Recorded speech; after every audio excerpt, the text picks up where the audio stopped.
आप सभी का स्वागत है आपके अपने YouTube channel Shri Ram classes में। और इस वीडियो में हम बात करेंगे 8वीं बोर्ड परीक्षा 2023 की जो आपके सामाजिक विज्ञान का पेपर होगा। और ये जो आप पेपर देख रहे हैं ये आपके बोर्ड की द्वारा जो जारी आपका जो मॉडल पेपर है उसको हम इस वीडियो में हम सोल्व करेंगे। और इसके अलावा मैं आपकी जो संजीव आपकी जो डेस्क वर्क है इसके मैं आपके हर विषय के कम से कम आपके 8 मॉडल पेपर, हर विषय के 8 मॉडल पेपर मैं आपको यहाँ पे सोल्व करवाऊंगा। तो उसके लिए आप चैनल को सब्सक्राइब कर लें और इसकी सभी की पीडीएफ भी आपको मिल जाएगी। आप चैनल को सब्सक्राइब करके जो हमारा व्हाट्सअप ग्रुप है उसको ज्वाइन कर लेना। तो ये आपका जो बोर्ड की तरफ से जारी एक मॉडल पेपर है जो आपके बोर्ड ने बताया कि इस प्रकार का आपका पेपर आएगा, वही पेपर इस वीडियो में हम सोल्व करने वाले हैं। तो आइए वीडियो को शुरू करते हैं। आपका जो पेपर होगा वो 80 नंबर का पेपर आएगा, 2.5 घंटे का आपको समय मिलेगा। ये आपके सामने आपके एसएस यानी कि सोशल साइंस सामाजिक विज्ञान का पेपर है। पहला प्रश्न आपके सामने ये है। इसमें आपको पहले प्रश्न में अबसद वाले प्रश्न मिलेंगे। तो नीचे दिए गए प्रश्नों में से सही विकल्प का आपको चयन करना है। इसमें आपके 6 प्रश्न होंगे ऐसे अबसद वाले। तो आइए सबसे पहला प्रश्न हम इसमें देख लेते हैं। सबसे पहला प्रश्न आपका यह है कि इतिहासकारों ने अंग्रेजी शासन के द्वारा तैयार रिकॉर्ड का प्रयोग किया जाता था। इतिहासकारों ने अंग्रेजी शासन द्वारा तैयार रिकॉर्ड का प्रयोग किया गया।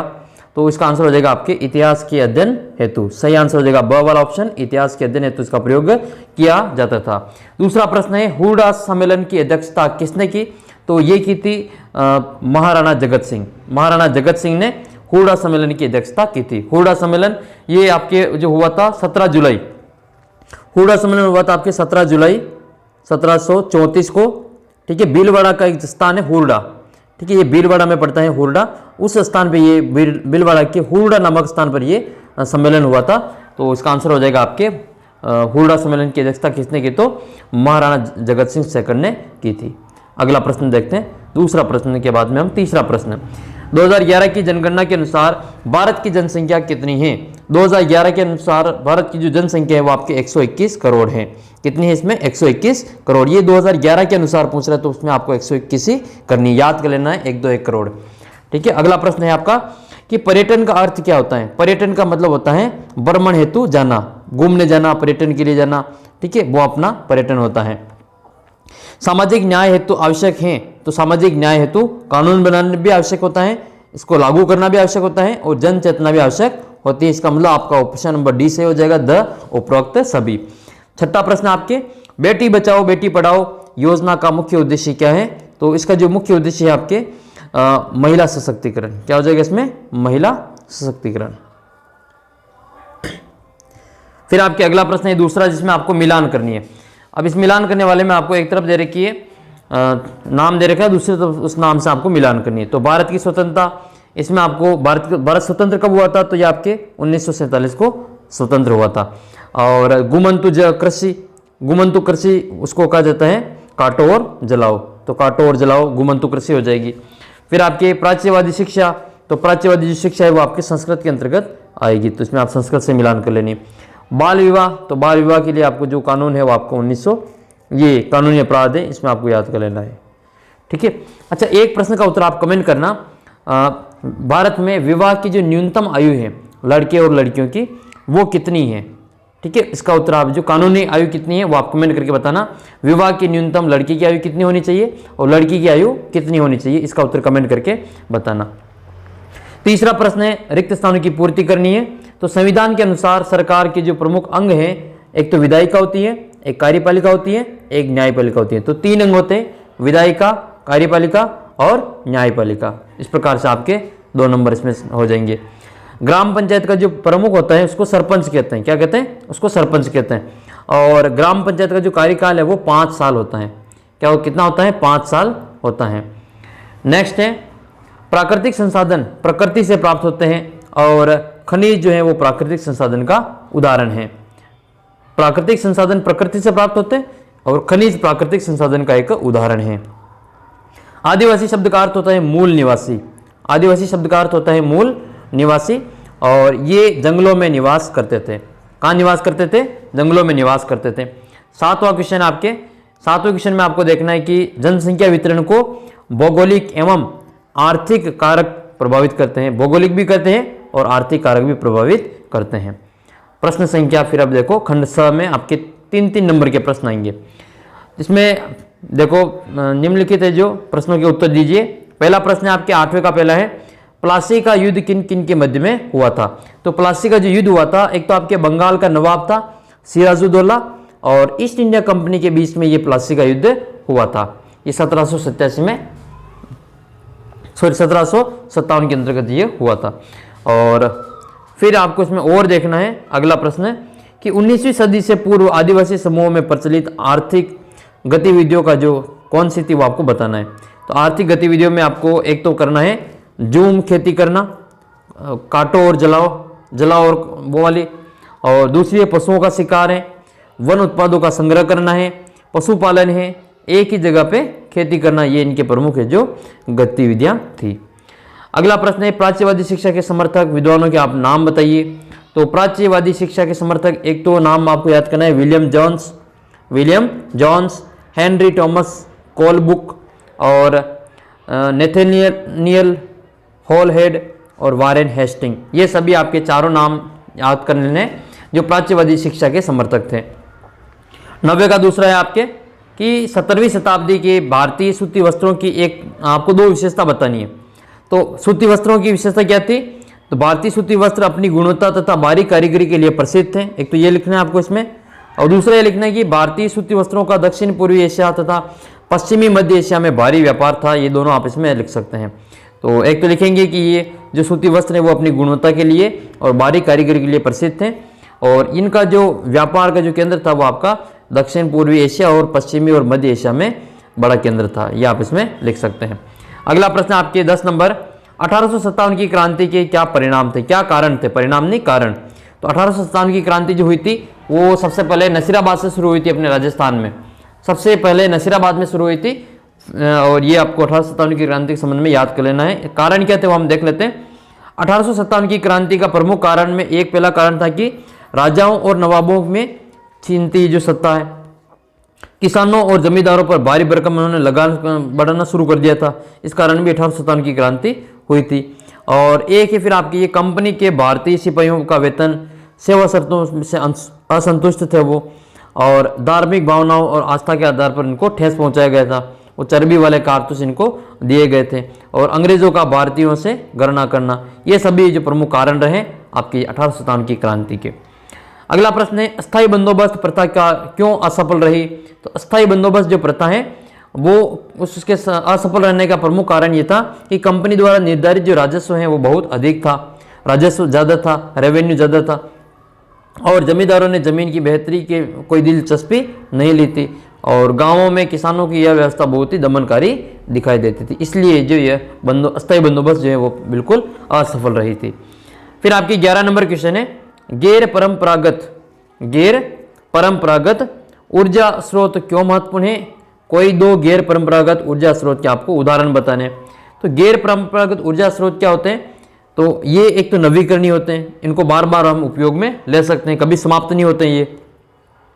इनसे पर्यावरण प्रदूषण कम होता है, या तो बिल्कुल कम होता है या फिर बिल्कुल होता ही नहीं है, और इनका जो उपयोग है वो परंपरागत स्रोतों के समाप्त होने पर भी इन स्रोतों के उपयोग से परंपरागत स्रोतों के समाप्त होने का खतरा भी कम हो जाएगा। अगर हम गैर परंपरागत ऊर्जा के स्रोत को उपयोग करेंगे तो जो परंपरागत स्रोत हैं उनके समाप्त होने का खतरा भी बिल्कुल कम हो जाएगा।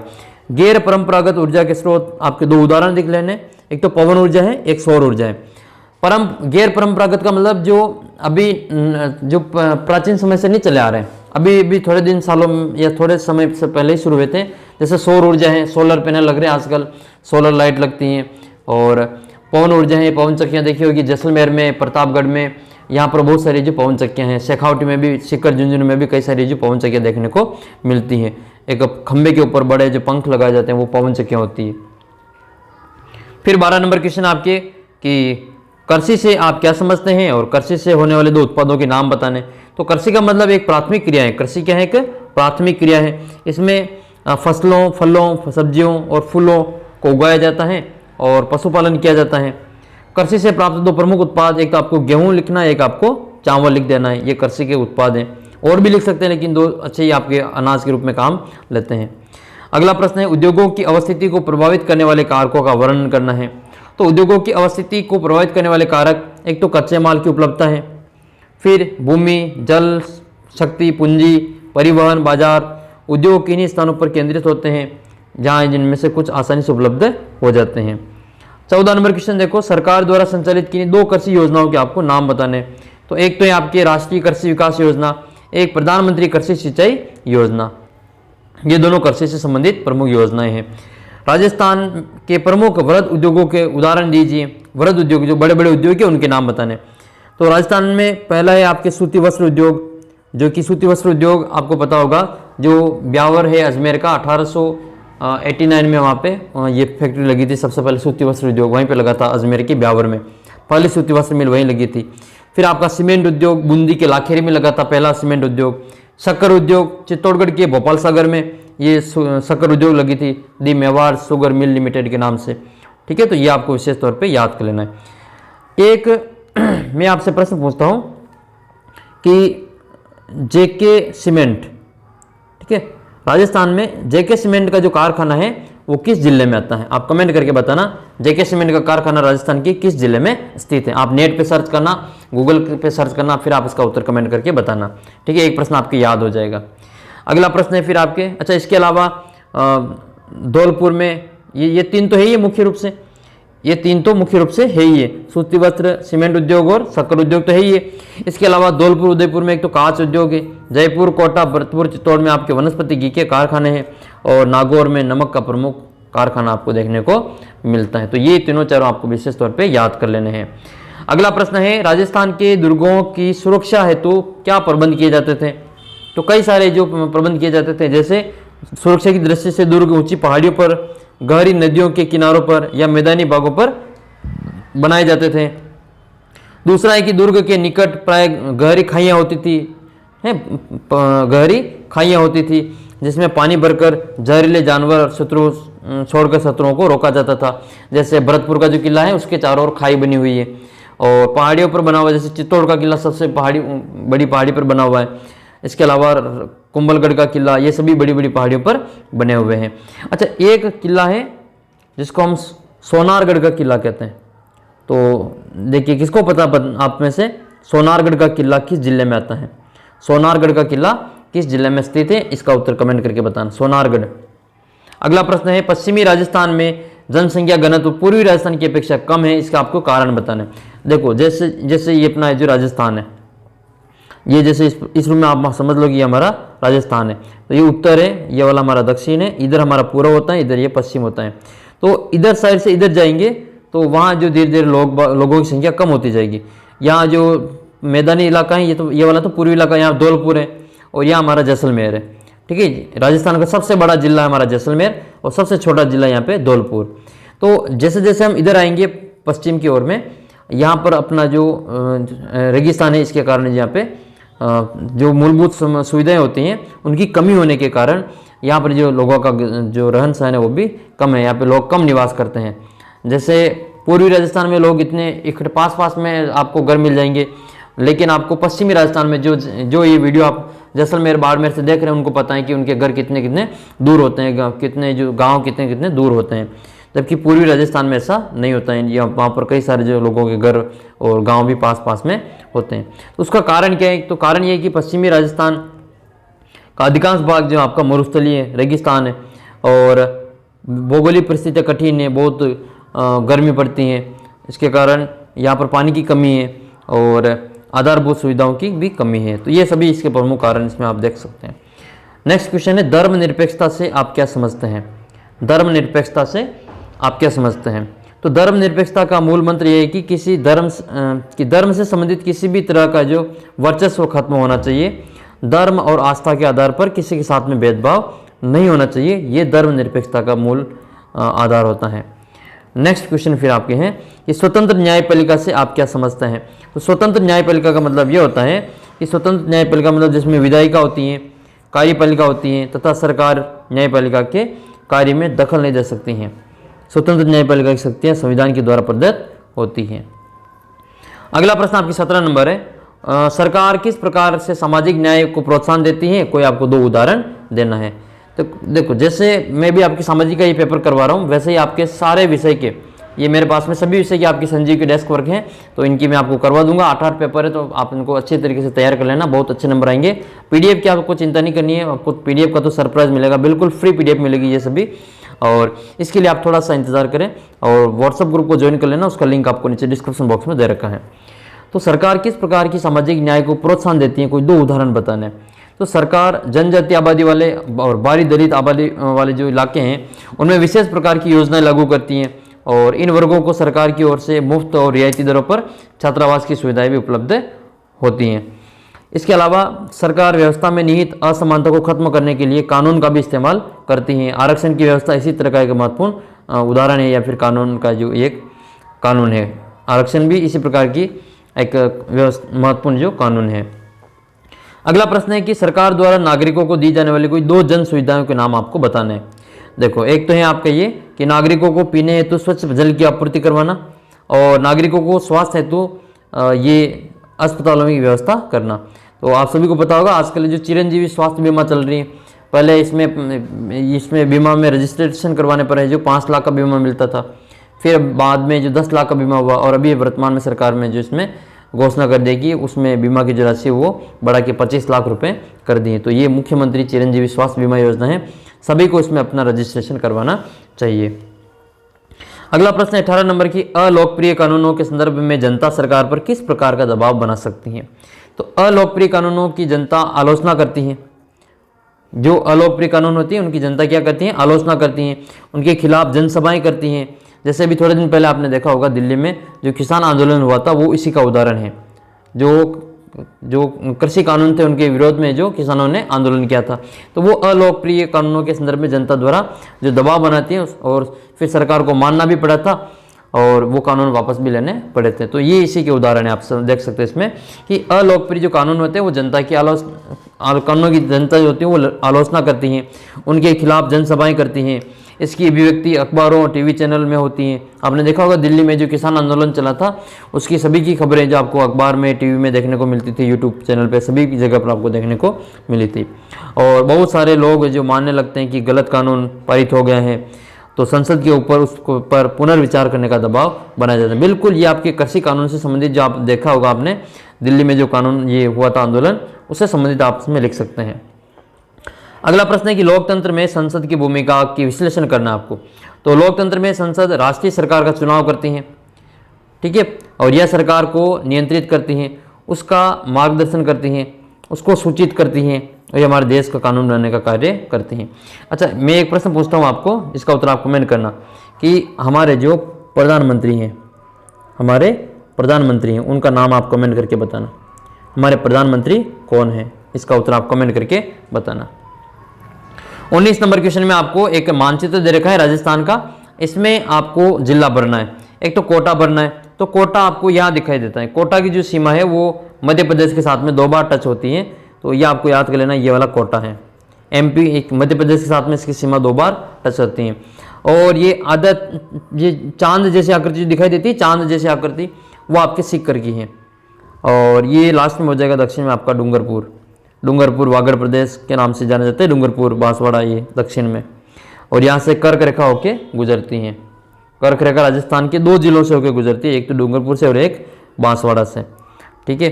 और ये सभी जिले इसमें भर दिए। अब आपको बताना है कि आपका इसमें से कौन सा जिला है। आप यहाँ गंगानगर से देख रहे हैं वीडियो, या फिर आप बीकानेर से देख रहे हैं, या जैसलमेर से, बाड़मेर से, जोधपुर से, नागौर से, ठीक है, हनुमानगढ़ से, चूरू से, आप कौन से ज़िले से ये वीडियो देख रहे हैं, इसका उत्तर आप कमेंट करके ज़रूर बताना। आपके ज़िले का नाम क्या है। अगला प्रश्न देखते हैं हम इसमें। अगला प्रश्न आपके सामने ये रहा। अगला प्रश्न में आपके 2 ऑप्शन दिए होंगे, इसमें से आपको एक करना है। तो अफवाह का विद्रोह का वर्णन कर दो, तो अपने शब्दों में 6 नंबर का क्वेश्चन आएगा, ठीक है। या फिर आप जो 1857 की क्रांति की असफलता के कारणों को लिख लेना है। तो दोनों में से आपको एक कर सकते हैं। तो अफवाह का विद्रोह हम पढ़ लेते पहले। अफवाह के ठाकुर थे कुशाल सिंह चंपावत, दिल्ली की ओर जाते हुए जो एरिनपुरा के विद्रोहियों से मिले थे, और इन सैनिकों को अपने साथ में वो अफवाह ले आए थे, उनकी सहायता की थी ठाकुर कुशाल सिंह चंपावत ने। फिर नेक्स्ट है कि अफवाह के क्रांति का नेतृत्व ठाकुर कुशाल सिंह चंपावत के द्वारा किया गया था। यह भी क्वेश्चन आपसे पूछा जा सकता है। और ठाकुर कुशाल सिंह चंपावत के नेतृत्व में यहाँ के सैनिक अहुआ, आसोप, आलियावास, लांबिया, गुल्लर और ये रूडावास के परगनों के संयुक्त सैनिकों ने 8 सितंबर 1857 को बिठोड़ा नामक जो स्थान है, बिठोड़ा जो कि पाली में पड़ता है, इसमें जो कैप्टन था, अंग्रेजी कैप्टन हीथकोट और जोधपुर महाराजा तख्त सिंह की जो सेना थी उनको पराजित किया था। ये बिठोड़ा का युद्ध कहलाता है, 8 सितंबर 1857 में हुआ था। फिर दूसरा आता है आपके 8 सितंबर के बाद में 10 दिन बाद, 8 सितंबर के 10 दिन बाद यानी कि 18 सितंबर 1857 को वापस वही क्रांतिकारी और जोधपुर के पॉलिटिकल एजेंट जो मॉक मेसन था, ये पॉलिटिकल एजेंट था जोधपुर का, उस ये पीए था, जोधपुर का पीए पॉलिटिकल एजेंट। तो जोधपुर के पॉलिटिकल एजेंट मॉक मेसन और 1857 की क्रांतिकारियों के बीच में चेलावास का युद्ध हुआ था। इस चेलावास के युद्ध में क्या हुआ था, ये जो मॉक मेसन था ना, ये वाला पॉलिटिकल एजेंट जोधपुर का, इसकी गर्दन काट के अहुआ के किले पर लटका दी थी। ठीक है, अहुआ के किले पर दरवाजे पर लटका दी थी। तो ये जो युद्ध हुआ था उसको चेलावास का युद्ध कहते हैं और इसको काला गोरा का युद्ध भी कहा जाता है। चेलावास के युद्ध को काले गोरे का युद्ध भी कहा जाते थे। तो अगला है फिर आपके कि ब्रिगेडियर होम्स के नेतृत्व में जनवरी 1858 में अहुआ पर आक्रमण करके इस किले पर अधिकार कर लिया और अहुआ विद्रोह को समाप्त कर दिया था। तो ये आपके अहुआ का विद्रोह से संबंधित लिखना है। और अगर आप ये लिखना चाहते हैं कि 1857 की क्रांति में असफलता के कारण, तो ये भी लिख सकते हैं क्या क्या कारण रहे। तो 1857 की क्रांति असफल क्यों रही, उसके कारण बताने। पहला तो ये है कि अधिकांश जो राजा महाराजा थे उनके द्वारा अंग्रेजों का सहयोग किया गया था। जैसे जोधपुर के महाराजा थे तख्त सिंह जी, उन्होंने अंग्रेजों का सहयोग किया था। मैक मौसन के साथ में वो लड़ने आए थे, अहुआ के ठाकुर कुशाल सिंह के साथ में। कई सारे राजाओं ने जो अंग्रेजों का सहयोग किया था। उदयपुर के थे महाराणा स्वरूप सिंह, उन्होंने भी ये जो अंग्रेजों का सहयोग किया था। तो उस कारण ये जो ये क्रांति जो असफल उस समय हो गई थी। बाकी भारत जो इसकी जो शुरुआत है आज़ादी की वो 1857 के समय हो गई थी। क्रांति निर्धारित समय से पहले ही हो गई थी, यानी कि अलग अलग टाइम पे जो क्रांति शुरू हुई थी और जिस दिन शुरू होनी थी उससे पहले वो क्रांति शुरू हो गई थी। इसके अलावा क्रांति की शुरुआत कुछ सीमित स्थानों से ही हुई थी, पूरे राजस्थान में या पूरे भारत में क्रांति जो शुरू नहीं हुई थी। और कोटा, नसीराबाद, भरतपुर, धौलपुर, टोंक आदि अलग अलग स्थानों पर जो क्रांति अलग अलग समय पर शुरू हुई थी। सबसे पहले जो क्रांति हुई थी शुरुआत राजस्थान में वो 28 मई 1857 को नसीराबाद से हुई थी। नसीराबाद आपको पता है ये अजमेर में आता है, नसीराबाद अजमेर में आता है। 1857 की क्रांतिकारियों के बीच में कुशल नेतृत्व और संगठन की कमी थी। कोई इनका जो नेतृत्व करता नहीं था, संगठनकारी नहीं था। और राजस्थान की क्रांतिकारियों पर परस्पर जो तालमेल का अभाव था, साथ ही इनके पास जो साधनों का भी अभाव था। कोई जो इतने हथियार वगैरह भी नहीं थे उस समय। मारवाड़, एक तो मारवाड़ का, एक मेवाड़ का और जयपुर के शासकों ने तात्या टोपे का सहयोग नहीं किया था। इन्होंने अंग्रेजों का सहयोग किया था। ठीक है, तात्या टोपे का सहयोग नहीं किया था। तो ये आपको इसमें लिख लेना है। अगला प्रश्न देखें, अपराध की जांच में पुलिस की भूमिका का वर्णन करना है या फिर आपको न्यायपालिका में निष्पक्ष सुनवाई से आप क्या समझते हैं। तो दोनों में से किसी एक के बारे में आपको थोड़ा सा लिखना है। तो दोनों आप देख सकते हैं। ये अपराध की जांच में पुलिस की भूमिका का वर्णन देख लेते हैं। तो अपराध की जांच में पुलिस की महत्वपूर्ण भूमिका होती है। इसमें निम्न प्रकार स्पष्ट किया जाता है।